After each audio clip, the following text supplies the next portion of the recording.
You know, growing up in the 90s was a different time. It was a different era. You was able to watch wrestling and appreciate the WWF, not the E. But I want to make this video because I feel like this person don't get his flowers enough. I'm talking about Stone Cold Steve Austin. I'm talking about he started with the $1 Million Dream and then he became Austin 316 because he said so. Stone Cold is like the Michael Jordan of wrestling. No debating, no nothing. The Rock would be the LeBron James. Stone Cold would be the Michael Jordan. Why? Because Stone Cold related to everybody.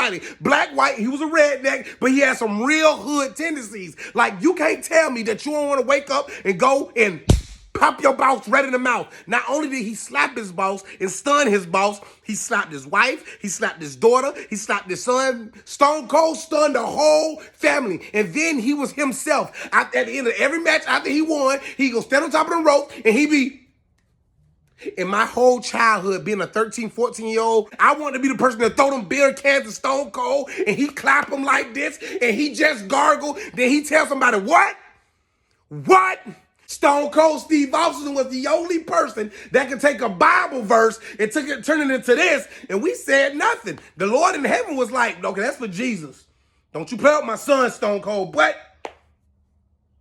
might add that to the Bible just for you, Stone Cold.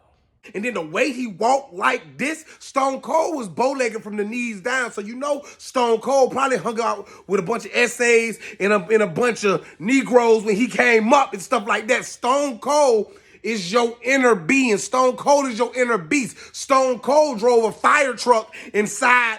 Stone Cold walked through there and beat somebody with a bedpan. Stone Cold wore knee braces from the time he was 12 to the time he retired. Stone Cold in real life is like 6'4", 6'5", 265 pounds. That's a grown man. Stone Cold would slap your girl on the butt, look at you and say, oh, look at that ass jiggle.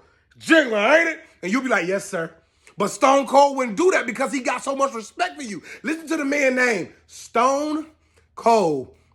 How can you be stone, lifeless, breathless, no attitude, no feelings, no nothing? Then you cold, heartless, ice cold veins, snake, rattlesnake. They called him the Texas rattlesnake. Don't even know if he was really for Texas. Don't even care. That boy wore a bald head like Tupac. Nobody ever questioned him. Nobody ever questioned his affiliation. You know why? Because he was so authentic. Because he was so real. Because he kick you in your stomach. Then have kids walking around in the 8th grade. We putting our homeboy out here and say, put your neck right here. But Josh, I don't want to. You're going to break my neck. Shut up and put your neck so I can Stone Cold stun you. That's who he was. He sparked a generation of attitude. And think about this. The man wrestled in a Speedo.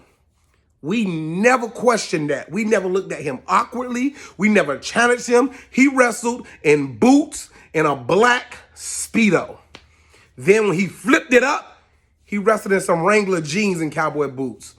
Nobody ever, Stone Cold pushed Mike Tyson and lived to tell about it.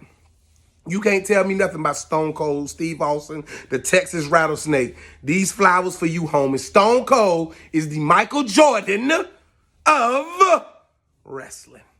No question asked.